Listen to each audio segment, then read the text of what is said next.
నమస్తే. Welcome to YR TV. నేను మీ పవన్. మనం తెలంగాణ రాష్ట్రంలో చూస్తున్నాం. ఒకవైపు హైడ్రామా నడుస్తుందని చెప్పేసి చాలా వరకు విమర్శలొస్తున్నాయి. అదేవిధంగా మన రైతు రుణమాఫీ గురించి కూడా చాలా ప్రభుత్వం చాలా విమర్శలు ఎదుర్కొంటుంది. మనం వీటిపైన మాట్లాడే ప్రయత్నం చేద్దాం. మనతో పాటు బక్కా జెడ్సన్ గారు ఉన్నారు. అన్న నమస్తే అన్న. ముందుగా ఎలా చూస్తారు? తెలంగాణలో రాజకీయాలు కాస్త హీట్ ఎక్కినాయి కదా! వీటన్నిటిని చూసి ఏమనిపిస్తుంది? హీట్ అనేది ఏం లేదు. రాజకీయాలు ఏవి చేసినా ఏది ఉన్నా ప్రజల బాగు కోసము మంచి పాలన అందే ఉద్దేశంతో కామన్ మ్యాన్కు వ్యవస్థ అనేది వ్యవస్థలో ఉన్నటువంటి సదుపాయాలన్నీ కూడా ఆయనకు అందే విధంగా చేయడమే పాలన యొక్క ప్రధాన అంశం. అంతేకాకుండా రాజకీయాల ఒక ఎజెండా కూడా అదే ఉండాలి. కానీ ఈరోజు దానికి దూరం అయిపోయి రాజకీయాలు దాని హీట్ అని కూడా అన్నారు. అది ఎటెటో పోతుందన్న దానికి ఇదొక ఉదాహరణ. అంటే ప్రస్తుతం మనం తెలంగాణలో చూడొచ్చు. ప్రధానంగా ఎటు చూసినా సరే, ఎక్కడ ఎవరు మాట్లాడినా సరే హైడ్రా గురించే తెరపైకి వస్తుంది. మనం ఏ ప్రెస్ మీట్ చూసినా సరే, ఏ టీవీలో డిబేట్ చూసినా సరే, ఈ హైడ్రా గురించి మీరు ఏ విధంగా చూడొచ్చు? బ్రదర్, హైడ్రా అంటే నాకు పెద్దగా ఎందుకో అంత హైప్ ఎందుకు లేపుతున్నా నాకు అర్థమవుతుంది. కానీ మామూలుగా చెరువులల్లా ఎక్కడన్నా ఇప్పుడు ఫర్ ఎగ్జాంపుల్ బాచ్పల్లిలా ఇది విజయ్ అని ఆయన పేరు ఏం పేరు ఉంది, ఆయన ఒక పెద్ద కన్స్ట్రక్షన్ పెద్ద అపార్ట్మెంట్స్ కట్టిండ్రు. దాని మీదకి అప్పుడు ఆదాబ్ హైదరాబాద్లో పెద్ద ఆర్టికల్ వస్తే నేను దాని మీద పోయినప్పుడు అందులో చెరువుల బాజాబ్తా కట్టిండ్రు. అప్పుడున్న ప్రభుత్వం ఆయనకు రాసిచ్చిండ్రు. దాని మీద ఇరిగేషన్ అధికారులు పోలీస్ రిపోర్ట్ ఇచ్చిండ్రు బాచ్పల్లి పోలీస్ స్టేషన్లో. వాసవి కన్స్ట్రక్షన్ దాని మీద యాక్షన్ లేదు. మరి ఆ రోజు ప్రతిపక్షం పార్టీ కానీ అక్కడ ఉన్న ప్రతిపక్ష నాయకులు స్థానికంగా ఉన్నారు, ఎందుకు స్పందించలేదు, ఎందుకు మాట్లాడలే? సేమ్ వరంగల్లో దాదాపు 53 చెరువులు కబ్జాకైనాయి. అయినప్పుడు మేము దాని మీద ఎందుకు మాట్లాడినాం? ఈరోజు అధికారంలోకి వచ్చినప్పుడే నేను యాక్షన్ తీసుకుంటా అనే బదులు ప్రతిపక్షంలో ఉన్నప్పుడు వాటిని ఆపుకునే ప్రయత్నం చేయడం కూడా ప్రతిపక్ష బాధ్యత.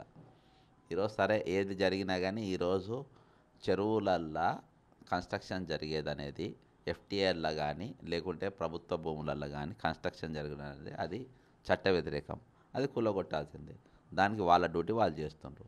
ఇవాళ దీన్ని హైప్ పెంచుకోవడానికి గల కారణం ఏంటంటే ఈరోజు రేవంత్ రెడ్డి ముఖ్యమంత్రి పదవి అనేది ఏది వెంటిలేటర్ మీద ఉన్నది. ఆయన పదవి ఎప్పుడు పోతుందో తెలియదు. రియల్గా ఈయనకు చేయాలని ఉంటే ఈయన మొట్టమొదటి జీవో దీని మీద అడిగింది. ఏది రిటైర్మెంట్ అయిన ఎంప్లాయీస్ 1053 మందిని రిటైర్మెంట్ ఎంప్లాయీస్ అని చెప్పేసి వాళ్ళని మొత్తం తీసేయాలి అని చెప్పేసి ఒక జీవో తీసిండు. ఆ జీవో తీసిండు. మరి ఆ జీవో ఏమైంది? అది పోయింది. ఇగో ఉన్నది. ఇగో ఇది ఇగో ఇది your note number 506 chief secretary ఇచ్చింది. 6/1/2024లో ఇచ్చింది. నవీన్ మిట్టల్ భార్య డిఓపిటి గైడ్లైన్స్కి అగేనెస్ట్గా మన అమీన్పూర్లో దాదాపు 6 ఎకరాల అపార్ట్మెంట్స్ ఏదో డెవలప్మెంట్ కోసం అప్లికేషన్ పెట్టుకుంది హెచ్ఎండిఏలో. అది కూడా పత్రికలలో వచ్చింది. దాని మీద నువ్వు ఏం చేసినావు? అధికారులు చాలామంది వరకు అవినీతి పాల్పడ్డలు ఉన్నారు. వాళ్ళందరి మీద నువ్వు ఏం యాక్షన్ తీసుకున్నావు? ఇటీవల ఇక్కడ బాచ్పల్లిలో నవనీత్ నగర్లో ఏమో ఫాదర్ ఆరోగ్య రెడ్డి అన్నట్టు ఆయన ప్రభుత్వంలో తీసుకొని ఆయన జాగాలు ఒక మరియా ఎడ్యుకేషనల్ సొసైటీకి అని చెప్పేసి ప్రభుత్వం భూములా తీసుకొని అలా 3-4 ప్లాట్లు తప్ప తక్కినాయన్ని రెగ్యులరైజ్ చేసుకుంటారు. దానికి ఇప్పుడు మీరు పర్మిషన్లు ఇచ్చారు. దానికి ఎట్లా పర్మిషన్ ఇచ్చిండ్రు? 19 ప్లాట్లు గవర్నమెంటే ఇంకా రెగ్యులరైజే కాలే. నేను హైడ్రా కంప్లైంట్ ఇచ్చిన. మరి దాని మీద ఎందుకు యాక్షన్ లేదు? ఎందుకంటే అది మీ ఫ్యామిలీ, మీ అన్న తమ్ముళ్ళు ఎవరో పర్మిషన్ ఇచ్చిన దాంట్లో ఎవరో ఉన్నారంట కాబట్టి ఇవాళ వరకు నువ్వు ముఖ్యమంత్రి అయిన తర్వాత ఎన్ని పర్మిషన్లు ఇచ్చినావు? ప్రభుత్వ భూములలో ఎన్ని నిర్మాణాలు జరుగుతున్నాయి? నువ్వు అసలు ఎన్ని పర్మిషన్ బయటికి పెట్టు మున్సిపల్ మంత్రిగా? 100% బ్రదర్, చెరువులో పునరుద్ధరణ అనేది చెరువులు లెక్కనే ఉండాలనేది అందులో డౌటే లేదు. ఖచ్చితంగా ఉండాల్సిందే. కానీ మీరు దీన్ని అడ్డం పెట్టుకొని దీన్ని అడ్డం పెట్టుకొని ఈరోజు మీరు నీ పదవి కాపాడుకోవడానికి చేస్తున్నట్టుగానే ఉంది. నంబర్ 1. నంబర్ 2, ఇందులో మెయిన్ ఏంటంటే ఎన్ కన్వెన్షన్ సెంటర్ పలగొట్టు. ఎన్ కన్వెన్షన్ సెంటర్ నాగార్జునది గతంలా కూలగొడతామని చెప్పి అయ్యప్ప సొసైటీ అంతా అక్కడ పోయి ఆపినాక దాని మీద పెద్ద ఎత్తున కొట్లాడింది నేను, మాట్లాడింది నేను. ఈరోజు ఆయన తెలుగుదేశంలో ఉండి మాట్లాడిండు అని అంటే ఆ రోజు ఆయన అప్పటికి టీడీపీ ఉన్నప్పుడు number 1 blackmailer. N convention పైసలు ఇవ్వలే కాబట్టి ఆయన మాట్లాడింది అప్పుడు. అర్థమైంది. మేము అట్లా కాదు కదా, ఆ రోజుకెళ్ళి ఈ రోజు వరకు మేము దానిపైనే ఉన్నాం. ఈరోజు ఎందుకు వాళ్ళ కూలగొట్టినంటే ప్రధానమైన కారణం చెప్తా. ఆయన నాగార్జునే అన్నట్టు ఆయన జగన్మోహన్ రెడ్డికి బాగా క్లోజ్. వైఎస్ జగన్కు అత్యంత సన్నిహితుడు. వైఎస్ జగన్మోహన్ రెడ్డి గారు జైల్లో ఉన్నప్పుడు కూడా పోయి కలిసిండు ఆయన. అయితే ఇదే ఎన్ కన్వెన్షన్లో ప్రస్తుతం రేవంత్ రెడ్డి గారు కూతురు ఎంగేజ్మెంట్ కావచ్చు దాంట్లో జరిపింది కదా మరి. అదే అదే అది అదొకటి సరే, అదొకటి ఇద్దాం. అది స్టోరీకి వద్దాం మళ్ళీ. అది చంద్రబాబు నాయుడు డైరెక్షన్లో అది కూలగొట్టడం జరిగింది. అదేనా నేను స్టడీ చేస్తున్న తీరుగా చూస్తూ ఉంటే కూలగొట్టింది. ఇక నువ్వు ఆ కూతురుది మ్యారేజ్ వైఫ్ జరిగినాయి అంటున్నావు కదా, అప్పుడు అసెంబ్లీలో స్టేట్మెంట్ ఇచ్చిందే దీనికోసం. అమ్మ మళ్ళీ అసెంబ్లీలో మాట్లాడితే పీకులాటేంది కానీ ఫ్రీగా ఇచ్చిండ్రు. నాకు తెలిసి 99% దానికి పైసలు ఇవ్వలే బ్రదర్. రేవంత్ రెడ్డి గారి సూటి ప్రశ్న, నీ బిడ్డ మీ కూతురు యొక్క ఫంక్షన్కు అందులో చేసినావు కదా, నువ్వు బిల్లు కట్టిన రసీదు చూపి. నీ వల్ల డబ్బు ఇచ్చి తీసుకున్నావా, డబ్బు ఇస్తే రసీదు చూపి. నువ్వు 99.9 నేను బ్రదర్ నేను లోపలి పోను, నేను డీవియేట్ గాను. వీళ్ళ కూతురు ఎంగేజ్మెంట్ చేసుకుంటారు కదా అందులో, నేను అందులో నువ్వు కట్టినావు కదా, నువ్వు కట్టిన రసీదు చూపిమని అనుకుంటున్నా. నేను ఏమొద్దు నాకు వేరే, నేను బ్లాక్మెయిల్ తర్వాత మాట్లాడుతుంది అంతా. అదే కదా నాకు అందులో నువ్వు పైసలు కట్టి తీసుకుంటే ఆ రసీదు చూపి. ఎందుకంటే ఇవాళ కూలగొట్టింది ఎందుకు జరిగిందని అంటే ఆయన కాపాడుతాను కాదు, ఇవాళ కూలగొట్టింది 100% చంద్రబాబు నాయుడు డైరెక్షన్, జగన్కు దగ్గర కాబట్టి. ఎందుకంటే ప్రస్తుతం అక్కడ రెడ్ బుక్ అమలు జరుగుతుంది ఆంధ్రప్రదేశ్లో. ఆయనకు ప్రత్యర్థులు కానీ సపోర్ట్ చేసిన వాళ్ళు కానీ అందరినీ ఇది చేయాలనే ఉద్దేశంతో జరిగినటువంటి ఇది. అప్పుడు ఎన్ కన్వెన్షన్ భూములు కానీ అది కన్స్ట్రక్షన్ కానీ అప్పుడు ఉన్న ప్రభుత్వం వాళ్ళకు కొంచెం మద్దతుగా ఉండే కాంగ్రెస్ పార్టీ. కానీ ఏం చూడాలి మరి ముందు ఇంకా ఆయన ప్రభుత్వం ఇటుంది అట్టుంది అనుకుంటున్నాను. అంటే నేను ఒకటి మాత్రం నేను చెప్తున్నా, స్పష్టంగా ఒకటి చెప్తున్నా, తెలుగుదేశంలో ఉన్న ట్రోల్ చేస్తున్నావు కదా, ఆయన ట్రోల్ చేసుకుంటుండు కూలగొడతాను. మరి నీ బిడ్డ ఫంక్షన్ చేస్తున్నావు కదా, కట్టిన రసీదు చూపి. అంటే నిజంగా మీరు అన్నట్టు రేవంత్ రెడ్డి గారు సీఎంఏ, కానీ వెనుక ఉండి షాడో సీఎం అన్నట్టు చంద్రబాబు కావచ్చు, తెలంగాణలో వస్తే పొంగులేటి కీలక వ్యక్తిగా కనిపిస్తుండు, వెనుక నుంచి నడిపించే వాళ్ళ దాంట్లో. దీన్ని నిజం అనుకోవచ్చు ఇవన్నీ బ్రదరు. ఇవాళ తెలంగాణలో ఉన్న ప్రభుత్వం ఎట్లుందంటే ఒక క్వశ్చన్ మార్క్ గవర్నమెంట్ లెక్క ఉంది.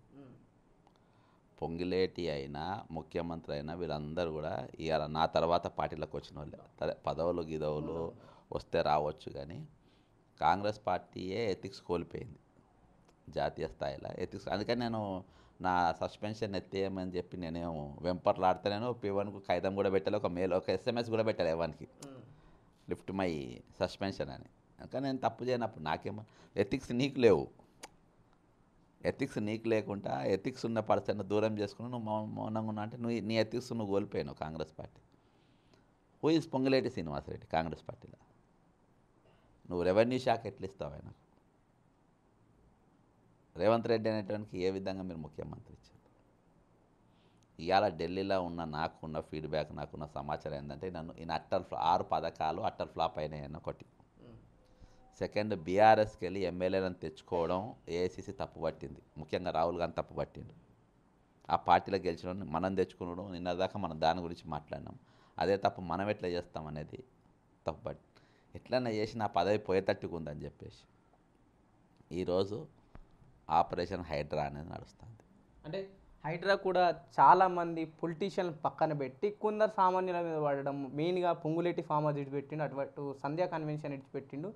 ప్రధానంగా ఉన్న వివేక్ వెంకటస్వామి ఫామ్ హౌస్ కూడా తను టచ్ కూడా చేయట్లేదు. ఎందుకంటే మేము రీసెంట్గా వెళ్ళాం, ఇటు పొంగులేటి ఫామ్ హౌస్ కావచ్చు, లేదంటే వివేక్ వెంకటస్వామి ఫామ్ హౌస్ కావచ్చు, మా వైఆర్టీ తరపున వెళ్తే వాళ్ళు మా పైన దాడి చేయడం జరిగింది. అంటే ప్రభుత్వంలో ఉన్న వాళ్ళని పట్టించుకుంటలేదు, కేవలం ఏదో ప్రతిపక్షాల వైపు కక్షా రాజకీయాలు చేస్తున్నారు అనుకోవచ్చా? బ్రదర్ ఒకటి, సరే వెనక ముందు ఎవరైనా కూలగొట్టవచ్చు, కాకపోతే అన్నీ చేయాలి. ఒకటి, నువ్వు ముందు ప్రతిపక్షాలే కూలగొట్టవచ్చు, తర్వాత నీకు కూలగొట్టుకోవచ్చు. కానీ నా అంచనా ప్రకారము ఇది ఇక ముందు ఎక్కువ కూలగొట్టలు జరిగాయి. నాకు తెలిసి ఇంకొక 2 కాడ ఆగిపోతుంది, కానీ పెద్ద ఎత్తున హైదరాబాద్ జరిగేది. ఇప్పుడు ఇది చంద్రబాబు నాయుడుకి సంబంధించిందండి, ప్రధానంగా ఎన్టీఆర్ ఉమెన్స్ జూనియర్ కాలేజ్ సంబంధించిన టచ్ చేస్తాడా రేవంత్ రెడ్డి? బ్రదర్ ఇక ఎక్కువ ఇది కన్వెన్షన్ వరకు ఒక పెద్ద న్యూస్ ఒకటి క్రియేట్ కావాలి, నేషనల్ లెవెల్ న్యూస్ ఒకటి కావాలి, పెద్ద పని చేస్తున్నాము. నీకు దీనికి నేను ఇంకో దానికి కూడా లింక్ కడతా. రాజీవ్ గాంధీ విగ్రహ ఏర్పాటు, రాజీవ్ గాంధీ విగ్రహ ఏర్పాటుకు హైడ్రాకు లింక్ ఏంటంటే, సోనియా గాంధీ గారు రేవంత్ రెడ్డికి అపాయింట్మెంట్ ఇస్తలేరు. మీరు చూడండి, ఇప్పటికి 2-3 నెలలకే ట్రై చేస్తలేరు. అధిష్టానం మంచిగా లేదు. వాళ్ళు ప్రసన్నం చేసుకోనికి ఈయన రెగ్యులర్గా ఎవరికైతే శిస్తు కడతారు ఢిల్లీలో, గాంధీ ఫ్యామిలీకి కాకుండా ఆ పక్కన తావేదారులకు, ఇక్కడ ఇన్ఛార్జ్ అనేటోళ్ళకు రెగ్యులర్గా ట్యాక్స్ కడతా అంటారు. ఆ ట్యాక్స్ కట్టేటోళ్ళు ఇచ్చిన సలహా మేరకు రాజీవ్ గాంధీ విగ్రహం పెడితే సోనియా గాంధీ గారు వస్తారు, దాంతో ప్రసన్నం చేసి ఇంకా కొన్ని రోజులు పదవిలో కొనసాగొచ్చు అనే ఉద్దేశంతో వాళ్ళు ఒక ఐడియా ఇచ్చిండ్రు. రాజీవ్ గాంధీ విగ్రహం పెట్టడానికి కూడా కారణం ఏంటంటే పదవి కాపాడుకోవడానికి. ఆయన ముఖ్యమంత్రి రాజీవ్ గాంధీ విగ్రహం పెడుతుండు అనే ఆలోచన వచ్చింది అని అంటే ఈయన పదవి వెంటిలేటర్ పైన ఉందని అర్థం. అంటే మళ్ళీ ఇక్కడ తెలంగాణ అమరవీరుల్ని కావచ్చు, తుంగలో దూకినట్టయిన దాదాపు 1200 మంది. అమరవీరులకి మాట్లాడద్దు మనం. ఇక అమరవీరులది అయిపోయింది బ్రదర్. అమరవీరుల అనేది పెట్టుకొని బతికినాం మనం సాలిగా. అమరవీరులది తెలంగాణ స్లోగన్ పెట్టుకొని మనం బతికినాం, అర్థమైంది. అమరవీరుల కుటుంబాలకు ఏం చేయలే. ఇక అవి చాలా పెద్ద ఆత్మగౌరవం. ఇంకో తెలంగాణలో ఎవరిని కూడా 4 కోట్ల మందిలో ఎవ్వరు కూడా ఒకరికిద్దరు తప్ప తెలంగాణ ఆత్మగౌరవం గురించి మాట్లాడడం ఇక మనం మర్చిపోవాలి. ఆత్మగౌరవం ఎవ్వరికి లేదు బ్రదర్, అర్థమైందా. తాగి ఓటేస్తోడు, ఓటును వేలం పాట పెట్టి అమ్ముకునేటువంటి ఎవరికి ఆత్మగౌరవం ఉంటే అమ్ముకుంటారు. అది ఆత్మగౌరవం అనేది, అమరవీరులు అనేది ఇవన్నీ మనం మర్చిపోవాలి. ఇక దీని గురించి మనం మాట్లాడద్దు. ఇక చెప్పుతోని కొడతారు రేపు జనాలు వచ్చే రోజులలో. ఇవాళ జరుగుతుంది మన కరెంట్ అఫైర్ గురించి మాట్లాడలేదు. ఇక గతం అట్లా జరిగింది ఇవాళ కోదండరామ్ అనేటోడే నీకు ఒక వర్గంతో చేతులు కలిపినరు, దశపతి సీను అనేటోడు ఒక వర్గంతో చేతులు కలిపినరు. తెలంగాణ కోసం అమరవీరులతో స్టాండ్ అయినోడు ఎవడున్నాడు చెప్పు? గత ప్రభుత్వంతో దోపిడీదారులతో కొంతమంది తెలంగాణ ఉద్యమకారులు చేతులు కలిపినరు. ఇప్పుడు జరుగుతున్న దోపిడీ, అప్పుడు అవకాశం దొరికిన వాళ్ళు దొరికిన వాళ్ళు ఇప్పుడు కలుపుతున్నారు. అప్పుడు దొరికిన వాళ్ళు ఇప్పుడు కూడా తిందామని పార్టీలు మారి ఇప్పుడు కూడా వస్తూ ఉన్నారు. కాబట్టి ఈరోజు ఆత్మగౌరవం అనేది తెలంగాణ అమరవీరుల త్యాగాల వాళ్ళ ఆకాంక్ష నెరవేర్పు అనేది ఈరోజు అబద్ధం. ఇవేవి జరిగాయి. ఈరోజు లుచ్చా ప్రభుత్వాలు నడుస్తున్నాయి. తెలంగాణ వచ్చిన తర్వాత ఈరోజు 50,000 కోట్ల మిగుల బడ్జెట్తో తెలంగాణ ఏర్పడితే ఈరోజు దాదాపు 5 లక్షల పైకి అప్పు పోతున్నాయి. ఇవాళ ప్రభుత్వం కూడా అప్పులు తెచ్చే పనిపైనే ఉన్నారు, అమ్ముకునే పని మీద ఉన్నారు. అప్పుడేమో ముఖ్యమంత్రి 10 ఏళ్ళు మారకుంటున్నాడు, ఇప్పుడున్న ముఖ్యమంత్రి ఎప్పుడైనా మారే అవకాశాలు ఉన్నాయి. అటువంటి ప్రభుత్వాలు ఉన్నాయి. కానీ దోపిడీ అనేది జరుగుతలేదు, దోపిడీ అనేది కొనసాగుతూ ఉంది. ఆకాంక్ష పోయింది, తెలంగాణ స్పిరిట్ పోయింది, తెలంగాణ ఆత్మగౌరవం పోయింది. ఇవేవి లేవు అన్న. నిన్న కేటీఆర్ చాలా పెద్ద ఒక స్టేట్మెంట్ ఇవ్వడం జరిగింది.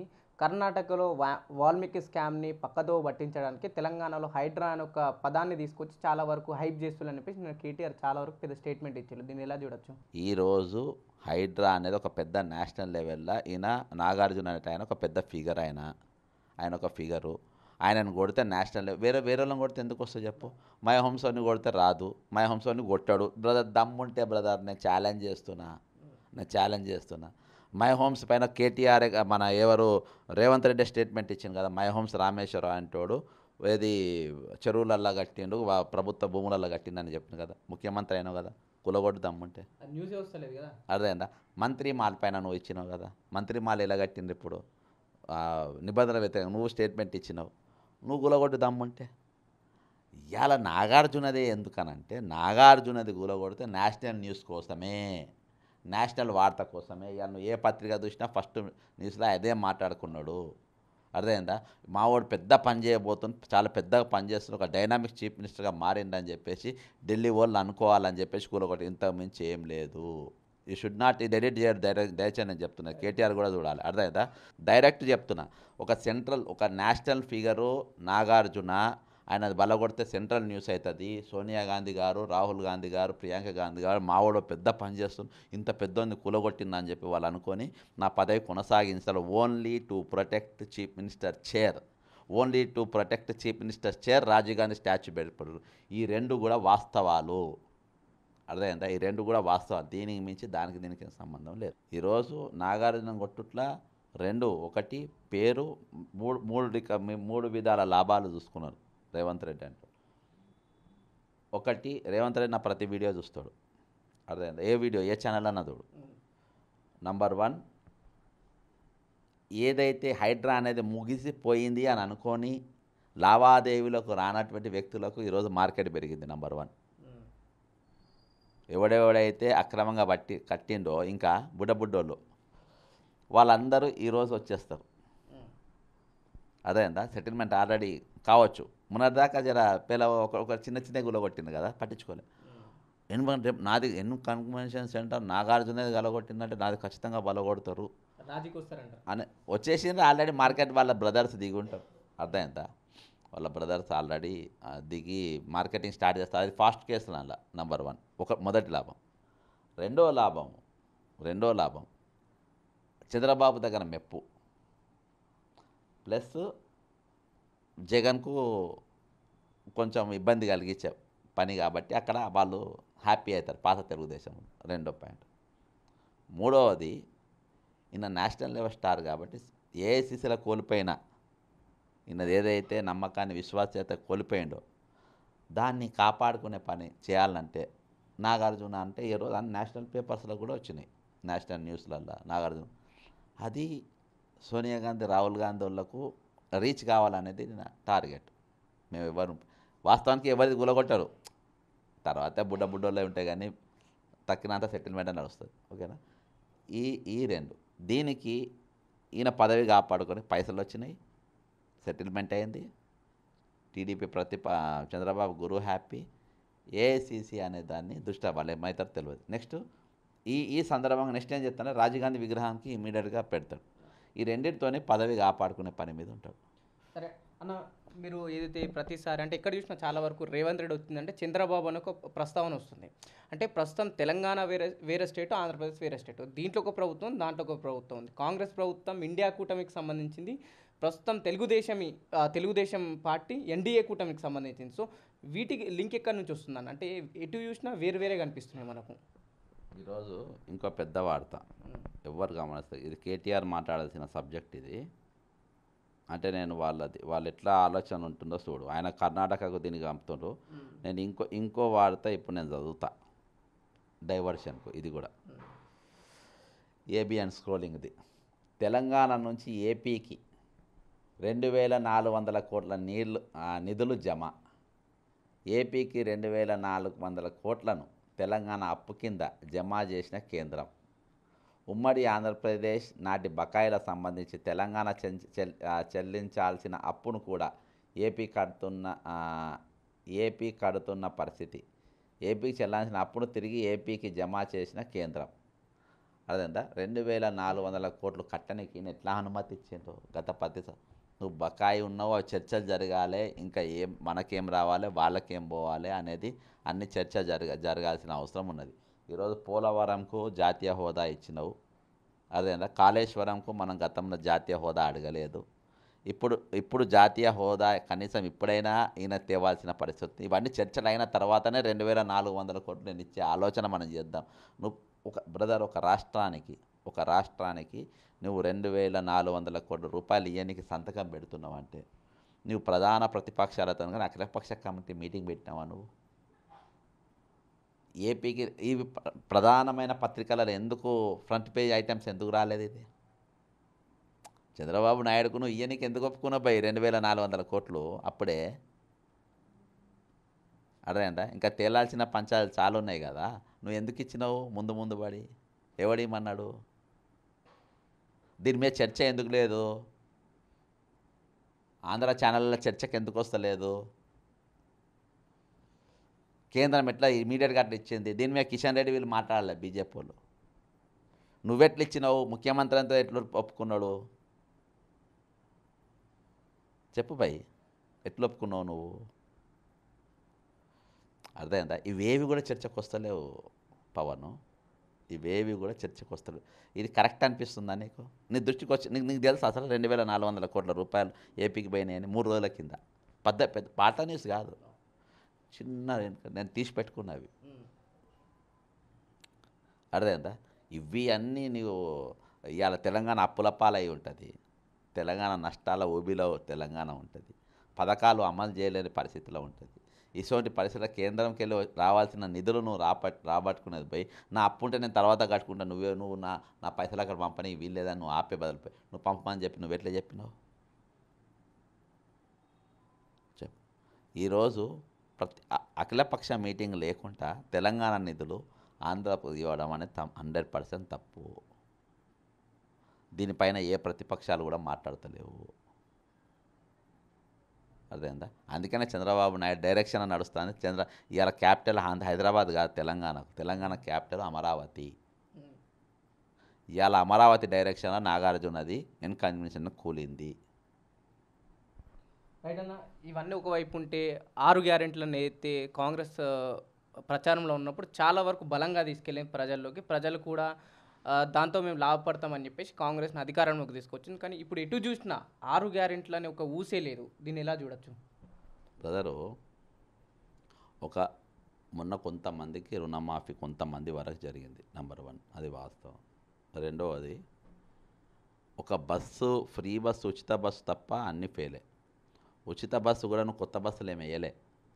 నేను ఉచిత బస్సు పెడుతున్నా కాబట్టి 1,00,000 బస్సులు నేను కొని ఫ్రీగా వేస్తున్నా, వాళ్ళు తిరగనీకి అని చెప్పి వేయలే. తక్కిన అన్ని పథకాలు అట్టలు ఫ్లాప్ అయిపోయినాయి. నీకు 500 సిలిండర్ ఫెయిల్ అయిపోయింది. పెళ్ళైనలో తులాం బంగారం అనేది ఫెయిల్ అయిపోయింది.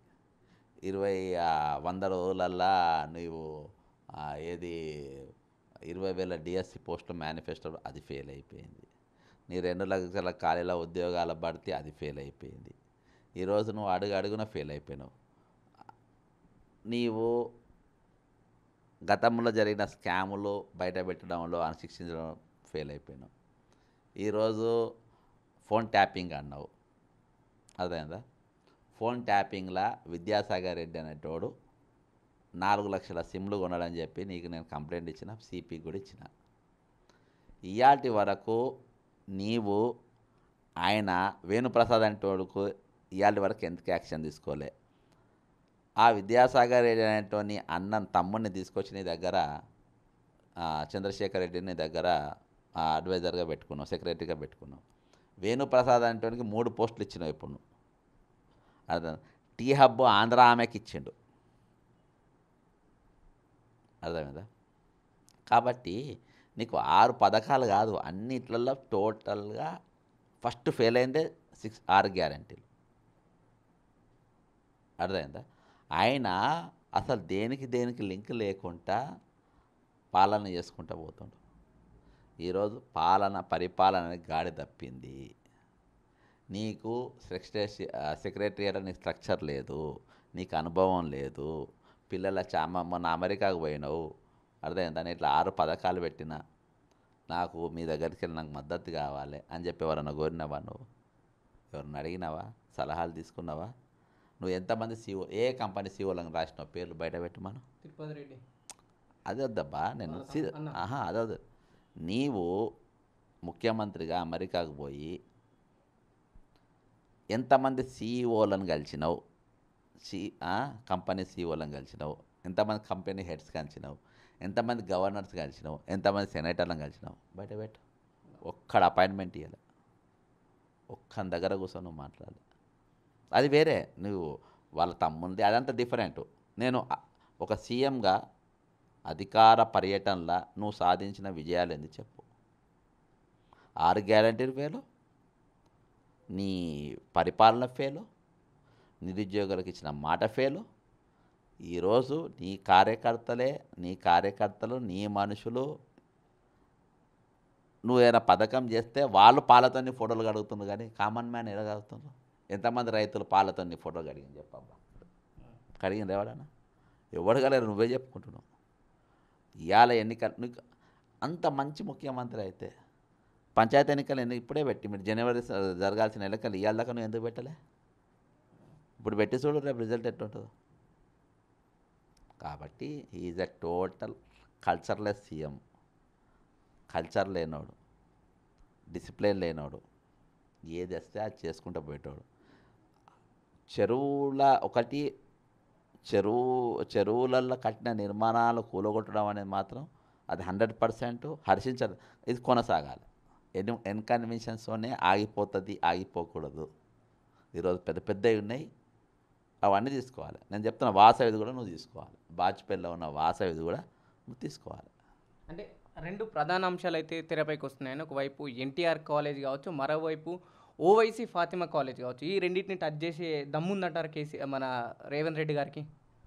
చేయొచ్చు బ్రదర్. ఇప్పుడు చేస్తారా లేదా అది కాలం చెప్తుంది. ఏ టైం ఏం పారిపోదు కదా. అది ఉన్నాయి, చాలా ఉన్నాయి కదా, ఒకటి రెండు ఏం కాదు, చాలా ఉన్నాయి. ఇవి రేపు ఇది గూలగొట్టిన అది గూలగొట్టిన అనేది కాదు. ఈరోజు ఈయన ఎట్లా చేసుకోవడం మనం చూద్దాము. మనం ఎందుకు తొందరపడాలి ముందే? ఇప్పుడు ఈయన ఒకటి కూలగొట్టాడు కదా బ్రదర్, కూలగొట్టని ఆయన ఎక్కడ ఆగుతాడో అక్కడికి మనం మొదలు పెడతాం. ఇది ఎందుకు ఆపినాం అని నేను చెప్పినా కదా బ్రదర్. ఎన్కన్వీనియన్స్ నీకు అన్ని క్లారిటీ వచ్చింది, జరగబోయేది కూడా నేను నీకు చెప్పిన. ఈ వీళ్ళు చిన్న చిన్న పీనట్స్ వీళ్ళు. ఇక నేషనల్ లెవెల్లో ఆయన నాగార్జునది ఎందుకు ముట్టుకుండు అని చెప్పిన. దానివల్ల ఈయనకు వచ్చిన 3 లాభాల గురించి చెప్పిన. అదేందా ఈరోజు 2400 కోట్ల చెల్లింపు గురించి నేను చెప్పిన ఏపీకి. ఈరోజు దానికి మించిన ఉదాహరణకి ఏం అవసరం లేదు. ఇక ఏవి కూలగొడతారే. కానీ మనం ఆయన ఏం చేస్తాం, మనం ఆయనకు టైం ఇచ్చి చూడాలి. ఎక్కువ టైం ఏం కాదు కదా, వారం 10 రోజుల టైము. 10 రోజులలో ఏమేమి చేస్తారో మనం చూద్దాం. ఎవరేందో మనకు బాగా తెలుసు బ్రదర్. అందరూ రంగనాథ్ గారు ఎక్కడి వరకు డ్యూటీ చేయగలుగుతారని నాకు తెలుసు. అర్థమైందా? నీకు హైదరాబాద్ ఉన్న సిపి గారు ఎంతవరకు చేయగలుగుతారని నాకు తెలుసు. ది మోస్ట్ హానెస్ట్ ఆఫీసర్ ఎవరంటే కొత్తకోట శ్రీనివాసరెడ్డి గారు, మన డౌటే లేదు. మోస్ట్ హానెస్ట్, నేను పైదా మీద రాసి. At the same time Ranganath గారు ఎక్కడి వరకు ఆఫీసర్ అని నేను రాసియా. ఆయన ఎక్కడి వరకు డ్యూటీ చేయగలుగుతారు, ఆయన ఎక్కడి వరకు హానెస్ట్గా ఉండగలుగుతాడు, ఏం చేయగలుగుతారు ఎందుకు కూడా నాకు తెలుసు. అదేనా? కాబట్టి మన హైడ్రా గురించి మనం ఎక్కువ ముందే హైరాణ పడాల్సిన అవసరం లేదు. ఇది హైడ్రామా అనేది మనకు అందరూ తెలుసు. మనం కామ్గా ఉండి వాళ్ళు ఏం చేస్తారు అబ్జర్వ్ చేస్తారు బెటర్ అని నేను అనుకుంటున్నాను. అన్న, ఫైనల్గా రేవంత్ రెడ్డి ప్రభుత్వానికి ఏం చెప్పదలుచుకున్నాను? నిజంగా ఇలాంటి పనులు ఇంకా చేస్తే బాగుంటుందా, లేకుంటే పైసలకు మళ్ళీ కక్కుర్తిపడి మళ్ళీ అదే చెడ్డ పేరు తెచ్చుకోకుండా ఏమైనా సూచన ఇస్తారా? బ్రదర్, ఆయన ఇన్బార్న్ నేచరే వరస్ట్. ఆయనకు నేను సలహాలు ఇవ్వాల్సిన అవసరం లేదు. అర్థమైందా? అది నంబర్ 1 ఇవాళ ఈ చెరువు తప్ప తక్కిన అన్నీ చేసిన అన్ని దొంగ పనులే. ఇప్పుడు చేస్తున్నా కూడా దొంగ పనులే. దొంగకు నేను పండుకున్నోని లేపగలుగుతా, కానీ పండుకున్నట్టు యాక్టింగ్ చేసేటో నేను లేపలేను. కాబట్టి ఆయనకు నా సలహాలు అవసరం అవసరం లేదని నన్ను సస్పెండ్ చేసిండు. ఈయన రేపు ఆయన చేసే అన్ని అక్రమాలకు పార్టీని అడ్డుపడుతున్నానే ఈరోజు ముందు పక్క జరిపిన. ఆయనకు భజన బ్యాచ్ కావాలి. కాబట్టి నేనేం సలహాలు ఇచ్చే అవసరం లేదు. అధిష్టానం ఏమైనా చేయగలుగుతుంది అంటే ముఖ్యమంత్రి అభ్యర్థి ఈయన పనికిరాడు. ఒక చెరువు కూలగొట్టి ఎన్కన్వెన్షన్ కూలగొట్టేంత మాత్రాన చెరువులు పునరుద్ధరణ మాత్రాన పెద్ద ఇదేం కాలే. ఇవన్నీ కూడా ఆయన క్రిమినల్ ఐడియాలజీ, ఆయన పదవి కొనసాగింపు కోసం చేస్తున్న చర్యలే తప్ప ఆయన పరిపాలన పరంగా పూర్తిగా విఫలమైనటువంటి వ్యక్తి. కానీ ప్రభుత్వాలు ఏవొచ్చినా ముందు ఏ ముఖ్యమంత్రులు వచ్చినా చెరువులు అనేది ప్రభుత్వ భూముల కట్టిన నిర్మాణాలు అనేది మాత్రం ఖాళీ చేయాల్సింది. ఎందుకంటే వచ్చే తరాలు ఆల్రెడీ గుట్టలు నాశనం అయిపోయినాయి, గుట్టలు ఖతం అయిపోయినాయి. ఇలా కాంక్రీట్ హబ్బులుగా మారినాయి. కాంక్రీట్ హబ్బులు కాదు డెవలప్మెంట్ అంటే. ఖచ్చితంగా దీనిపైన మేము పోరాటం చేసినాం గతంలో. ఇది ఏ ప్రభుత్వాలు వచ్చినా వచ్చే రోజులలో ఆపరేషన్ హైడ్రా కాదు, ప్రతి జిల్లా లేకుండా ఊర్లు మునిగిపోతున్నాయి. వరంగల్ మునిగిపోవడం ఎప్పుడు లేదు, వరంగల్ కూడా మునిగిపోయింది. కాబట్టి ఇవన్నీ కూడా ఆగాలంటే ఇది జరగాలి. కానీ ఈయన మాత్రం పనికిరాడు. ఇవి ఒకవైపు బక్కా జెడ్సన్ గారు పర్యావరణం క్రాంతం అవుతుంది. ఖచ్చితంగా ఏ ప్రభుత్వం ఉన్నా సరే చెరువులో ఇల్లు కానీ ఎవరైతే ఆక్రమించుకొని ఆక్రమణకు కట్టిన కన్వెన్షన్లు కావచ్చు, ఫామ్ హౌస్లు కావచ్చు ఖచ్చితంగా కూలగొడితే నా సపోర్ట్ ఖచ్చితంగా ఉంటుంది అంటుంది. అదేవిధంగా ఒకవైపు రేవంత్ రెడ్డి గారికి మీరు ఇక్కడి వరకు ఆగకుండా ఎవరైతే అన్యాక్రాంతంగా కట్టిన ఫామ్ హౌస్లు ఇళ్ళని వాళ్ళు కూలగొట్టాలా, లేదంటే మా చర్యలు గట్టిగా ఉంటాయి, మేము ప్రజల కోసం ఇలాగే పోరాడతామంటుంది బక్కా జెడ్సన్ గారు. కెమెరామ్యాన్ బిట్టుతో పవన్, వైఆర్టీవీ, హైదరాబాద్.